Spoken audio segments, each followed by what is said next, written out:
Hello friends. तो आज के इस नए चैप्टर में हम आपको बताएंगे कि DHTML क्या है और इसका यूज कहाँ कहाँ पर किया जाता है और ये इसका उपयोग कैसे करते हैं हम। तो DHTML क्या है? DHTML एक तो HTML, आपका HTML क्या है? HTML वो है जो आप वर्क करते हो वेब पेज पर, मगर हम उसको सजाते नहीं हैं। एक प्रकार से हम मानते हैं उसको सजाना। DHTML को CSS को हम सजाना बोलते हैं। क्यों? क्योंकि उस पर हम कितनी मार्जिन है, कितना क्या देना है, उसके अंदर हम DHTML या CSS के अंदर ही सेट कर पाते हैं। और HTML में साथ ही एक सीधी सी कोडिंग होती है। DHTML मतलब कहाँ क्या चीज़ देनी है, कब क्या चीज़ हटानी है, इतना हम सेट करते हैं। तो आज के इस चैप्टर में हम बताएंगे DHTML। ये क्लास ही बहुत ही इंपॉर्टेंट है, बहुत ही बढ़िया है। वीडियो शुरू करने से पहले वीडियो को लाइक कर दीजिए, चैनल को सब्सक्राइब कर दीजिए। अब मैं वीडियो को शुरू करने वाला हूँ। तो जैसा कि आप देख ही रहे हैं, DHTML हमारा एक इस पर पेज पर लिखा हुआ है DHTML। तो DHTML की फुल फॉर्म क्या है? DHTML की फुल फॉर्म है आपकी dynamic hyper text markup language. तो HTML की आपकी जो शॉर्टकट की वो हाइपर टेक्स्ट मार्कअप लैंग्वेज है, बट डी की जगह डायनेमिक हो गई है आपकी। क्या? डी को बोलते हैं dynamic hyper text markup language. इसकी जो कोडिंग है of the DHTML is given between head और हेड के ही बीच में होगी। किसके? हेड और हेड के बीच में हमें एक लिंक देना होता है। हमें वहां पर लिखना होता है स्टाइल CSS। वो प्रोसेसर आपको बाद में बताएंगे। अब ये स्टाइल शीट कितने प्रकार की होती है? स्टाइल शीट आपकी DHT में दो प्रकार की होती है। क्या प्रकार की? दो प्रकार की स्टाइल शीट होती है। पहली स्टाइल शीट है इंटरनल स्टाइल शीट, दूसरी है एक्सटर्नल स्टाइल शीट। तो हम बात करेंगे, हम इसके ऊपर बात करेंगे कि ये जो इंटरनल स्टाइल शीट है इस पर तो ये क्या है। तो जैसे कि आप देख रहे हैं, this style sheet represent with style type. Style हमने लिखा, फिर टाइप इक्वल लगाएंगे, वही डबल इन्वर्टेड कोमा टेक्स्ट और स्लैश लगा के CSS को हम लगा देंगे। फिर उसके बाद में यूजिंग करेंगे हेड, हेड के बीच में लगा देंगे, हेड एंड क्लोज के बीच में लगाते हैं हम स्टाइल बिफोर क्लोजिंग हेड के बीच में कर देंगे। हम इसको क्या करेंगे? क्लोज जो करेंगे हम स्टाइल करेंगे। और CSS की जो फुल फॉर्म है हम आपको बताएंगे। CSS की फुल फॉर्म है cascade style sheet. In this style sheet, coding of style sheet and the applying of style sheet are on web page. We save its file with .html also. तो font attribute, अब इसके font attribute मतलब कहाँ क्या चीज़ देनी है और कितना कितना देना होता है। font family, font size, font style, font width क्या क्या है, इसके कुछ एट्रीब्यूट है font के अंदर ही नाम से जाने हैं, font के अंदर से। तो एट्रीब्यूट देंगे वैल्यू। एट्रीब्यूट्स क्या है आपकी? तो ये वैल्यू हमने दे रखी है। तो फॉन्ट फैमिली में स्क्रिप्ट है, एरियल है, ETC काफ़ी है, सैंस फैमिली है, काफ़ी सारी आपकी फैमिली आती हैं। और फॉन्ट साइज यहाँ से आप कितनी भी ETC दे सकते हैं। और फॉन्ट स्टाइल में, फॉन्ट स्टाइल में आपकी दो ही स्टाइल आती हैं, एक इटालिक और नॉर्मल। नॉर्मल आपका रहेगी और इटालिक। स्टाइल में क्या आता है? इटालिक। और विथ, विथ में आपकी आएगी बोल्ड, गहरा के लिए। ओके, इतना है। अब इसका एक छोटा सा प्रोग्राम है, बहुत ही सिंपल सा, इसको देख लेते हैं हम।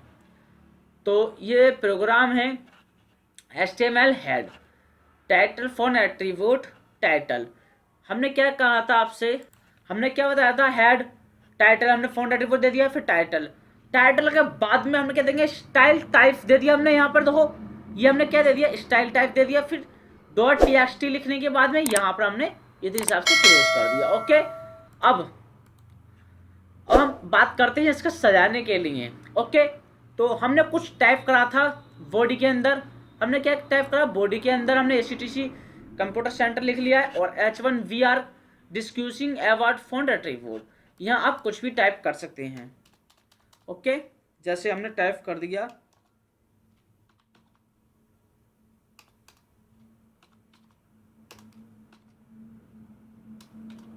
इस हिसाब से हमें कंप्यूटर इंस्टीट्यूट हमने इतना टाइप कर दिया। फिर VR discussing award font attribute body HTML, ये हमने इतना कर दिया है। ओके, अब इसी प्रोग्राम को हम रन करा के देखते हैं, वहीं हम आपको बताएंगे। हम इसको क्या कर लेते हैं, थोड़ा कॉपी कर लेते हैं ताकि हमें आसान रहे आपको समझाने के लिए। यहाँ से कर लेंगे हम इसको कॉपी, Ctrl+C। ओके, अब हम चलते हैं नोटपैड के अंदर। ऐसा है कि नोटपैड के अंदर हमें काफ़ी अच्छे समझ में आता है और इसको हम क्या करेंगे, पहले इसका जो साइज़ है फ़ॉन्ट का एग्जैक्टली इस तरीके से कर लेंगे। अब आपको अच्छा आएगा समझने में। अब हम इसका जो साइज़ है हम इसको क्या करेंगे, यहाँ से हम जो पी टैग हमने लिखा है यहाँ से हम इसको डिलीट कर लेते हैं। ठीक है, इस तरीके से हमने लिखा है। अब हम देखो हमने क्या करा था, font attribute title style text CSS लिख दिया, स्टाइल हेड लिख दिया, बॉडी एमआईए कम्युनिटी स्टूल लिख दिया हमने, वी आर डी उसको सीखा हमने, पी कुछ नाम से हम यहाँ जरूरी नहीं है, आप कोई भी नाम टाइप कर सकते हैं, यहाँ हैचपन है कोई भी नाम दे सकते हैं। अब हम इस फाइल को पहले सेव करके देख लेते हैं। यहाँ से करेंगे सेव पर जाएंगे और लोकेशन हमने दे देंगे डेस्कटॉप पर इस तरीके से।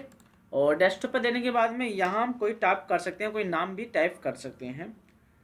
ठीक है, जैसे हमने नाम लिख दिया एमआईए, मगर ध्यान रहे .html लगाना ना भूलें। क्या .html लगाना आप नहीं भूले। अगर .html नहीं लगाओगे तो ये आपकी जो प्रोग्राम है वो वर्क नहीं कर पाएगा। हमने सेव करी, अब चलते हैं मिनिमाइज करके सेव पर डेस्कटॉप पर। तो एग्जैक्टली आप देख सकते हैं कि हमारी जो फाइल, तो आप देख सकते हैं ये जो हमारा फोल्डर बन कर तैयार हो चुका है एमआईए के नाम से। अब हम इसको क्या करते हैं, डबल क्लिक करके ओपन कर लेते हैं। ओपन हमारा हो चुका है, आप देख सकते हैं इस तरीके से हमारी जो लिखा हुआ है वो कुछ इस तरीके से आ रहा है, मगर हमने इसका जो भी स्टाइल दी है वो अभी नॉर्मल ही है। अब इसको हम स्टाइल में बदलते हैं। अब स्टाइल में कैसे बदलते हैं हम वो आपको बताएंगे। देखो जैसे हमने चलते हैं उसी फाइल के अंदर और यहाँ हमने क्या दी है H1 से, तो हम क्या करेंगे यहाँ से एंटर देंगे। एंटर देने के बाद में यहाँ H1 दे देंगे और कर्ली ब्रैकेट को ओपन कर लेंगे। कर्ली ब्रैकेट दोनों को ओपन करने के बाद में यहाँ इस स्टाइल में हम दे देंगे फॉन्ट साइज। एग्जैक्टली हमने फॉन्ट साइज दिया और इक्वल लगाना ना भूलेंगे आप, इक्वल जरूर लगाना है आपको। ठीक है, फॉन्ट साइज इक्वल हमने लिख दिया 20 PT। ओके, अब यहाँ इस तरीके से लगा देंगे curly bracket.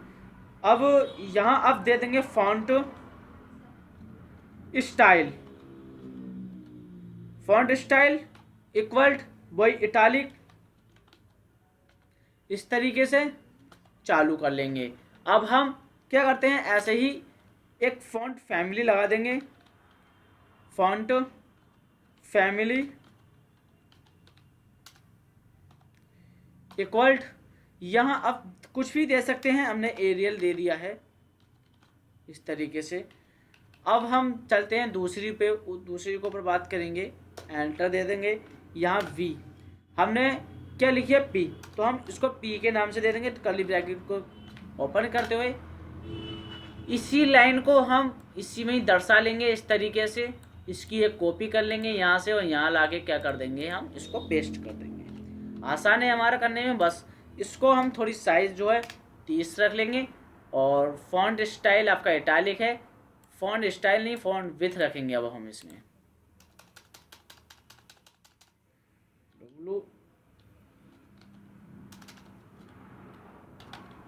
Font with equal bold, इस तरीके से देख सकते हैं। जैसे कि हम MS वर्ड में हमने जो दिया था फॉन्ट फैमिली है हमारा। ओके, और ये आपका फॉन्ट फॉर्म भी हो गया, साइज हो गया आपका, फॉन्ट स्टाइल इटालिक है, फॉन्ट विथ आपका बोल्ड ही है। बस इतना आपको एग्जैक्टली काम करना है इसमें। ओके, और इक्वल नहीं, आप इसमें डबल इस तरीके से कॉमे लगाएंगे आप, क्योंकि नहीं काम वर्क नहीं कर पाएगा नहीं तो। ये कुछ वो HTML में हम क्या कर रहे थे, HTML में वो कोडिंग स्टार्ट कर रहे थे, मगर इसमें नहीं, इसमें डबल कॉमे से। अब हम इस फाइल को क्या कर लेते हैं, सेव करने के बाद में चलते हैं वेब पेज पर। अब हम पेज पे जाने के बाद में ये जो करवा रहा है रिफ्रेश रिलेट दिस पेज, अब हमने रिफ्रेश कर दिया। हमने इस तरीके से इसमें जो भी हमें चेंजेस करना था वो हमने यहाँ पर कर लिया है। अब हम इसको लिखते हैं फॉन्ट स्टाइल डबल कॉमा, हमने इसको इटालिक दे दिया। ओके, अब एक चीज़ और ध्यान रहे, यहाँ से आपको डबल कोमे ही लगाने हैं इस तरीके से। अब हम इस फाइल को क्या कर लेते हैं, सेव कर लेते हैं। फाइल को सेव करने के बाद में आप चलते हैं क्रोम पर और यहाँ से कर देंगे रिफ्रेश। तो देखो कुछ इस तरीके से आपकी जो भी साइज जो भी स्टाइल है वो लग चुकी हैं। इसी तरीके से बहुत ही अच्छे अच्छे डिज़ाइन इसमें क्रिएट कर सकते हैं। और आपकी अगली वीडियो हम बताएंगे कि एक स्टाइल शीट पर विजी कलर बैकग्राउंड कलर कैसे लगाते हैं। चलते हैं अगली वीडियो में, प्लीज़ टेक केयर, बाय।